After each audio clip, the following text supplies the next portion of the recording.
Did they really catch Osama bin Laden like they did in the movie? Because Zero Dark 30 was made in such a way to make it seem like they did. It plays almost like a documentary. It's not really flashy or dramatic. There's no epic music or anything like that. It's almost like the title should have been Zero Dark 30, This Is How We Got Him. Thing is, there's a decent chance that a lot of this movie was just made up. It never happened. Zero Dark 30 was released in 2012, the year after the raid on bin Laden's compound. The movie represents the official government account of what happened when the SEAL team picked up bin Laden. It was a pretty big deal when it came out. It was culturally important. It got really good reviews and won some awards. Okay, wait, how many awards did this thing win? It's like a full Wikipedia page of awards. This movie was made together with the CIA. Right after it came out, a whole bunch of journalists filed Freedom of Information Act requests to find out what actually went into making the film. They discovered that the CIA was basically in the room throughout the whole movie making process. In some ways, this is normal. The CIA and the military often have a lot of input into what's allowed into Hollywood movies. But this kind of CIA collaboration was on another level. The CIA was sharing so much classified national security information with the filmmakers that it's likely that they actually broke some laws. There's a decent chance that a lot of stuff in this movie never happened. Some journalists have done some investigation about this and have pointed out some serious issues with the movie. Like, for example, this is Seymour Hersh, one of America's most legendary investigative journalists. They did kill him. That is the truth. Everything else after that doesn't pass the smell test from the day one. And this is what he says actually happened. In 2010, a general from the Pakistani Secret Service walks right into the American embassy there in Pakistan and says to the guy at the front desk, well, actually this guy, Jonathan Bank, I heard you guys are paying $25 million to anyone who knows where bin Laden is. Well, we've been hiding him here in Pakistan for a while now. Where's my cash? This gets awkward because the US and Pakistan are actually close allies, and the Pakistanis have been hiding this secret for years already. They picked him up in Afghanistan a few years earlier and tucked him away in a nice little safe place in Pakistan called Abbottabad. There's no way I'm pronouncing that right outside of a couple important military bases, and pretty close to some nuclear sites. So the USA turns to Pakistan and was like, are you kidding me? We've been trying to hunt this guy down since 2001. Obama was up for re-election in 2012 and he was like, I want killed Osama on my resume. The problem is that many people in Pakistan really loved Osama, and the Pakistani leadership knew that if they just handed him over, there's going to be like a revolt or something. So they come up with this plan. The Pakistanis tell the Americans, you guys get in your fancy stealth helicopters, we'll let you in, you can pop in and out and pick them up on a stealth mission, and we'll pretend like we didn't know about it. So the raid on the compound actually happened, but just not like it does in the film. Before the Americans arrived, the Pakistanis shut off power to the entire village. It's all in the dark. They go to the guards who are watching the compound and tell them, when it gets dark tonight, just leave.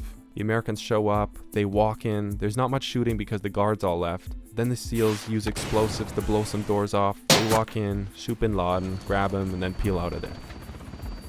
There are a number of things that don't really make sense about the official movie version.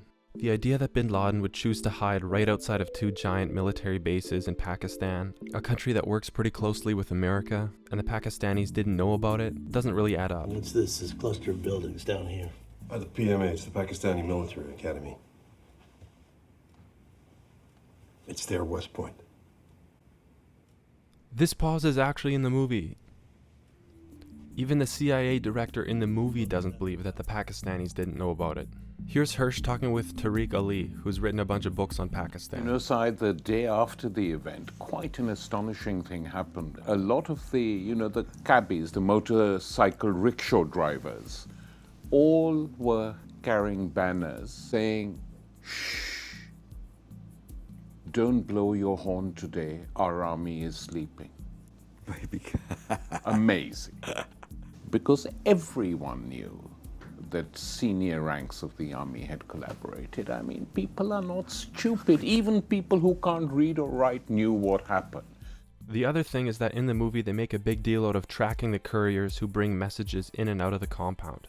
Like that's how they found him. But in the CIA's torture report published in 2014, they make it clear that this isn't actually possible. Tracking through couriers doesn't actually work this way. Besides, bin Laden was this old crippled guy at the time and he wasn't involved in organizing anything.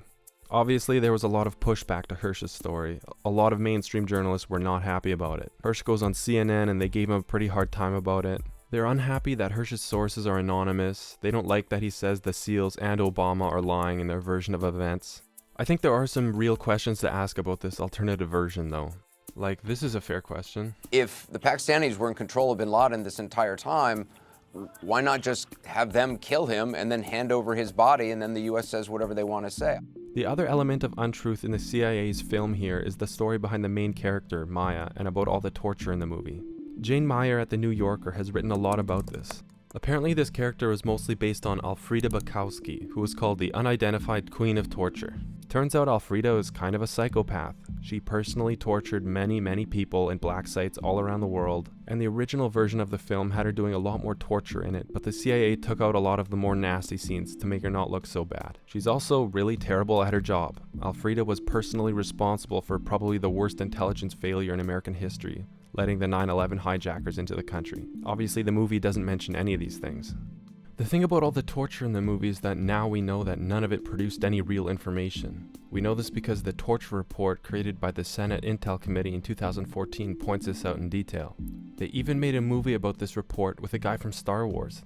Not only is torture morally wrong, but it doesn't even lead to good intel. Did they get anything actionable from him at all? Anything that saved lives? They waterboarded him 183 times and then concluded KSM may never be forthcoming or honest. Everything they got from him was either a lie or something they already had.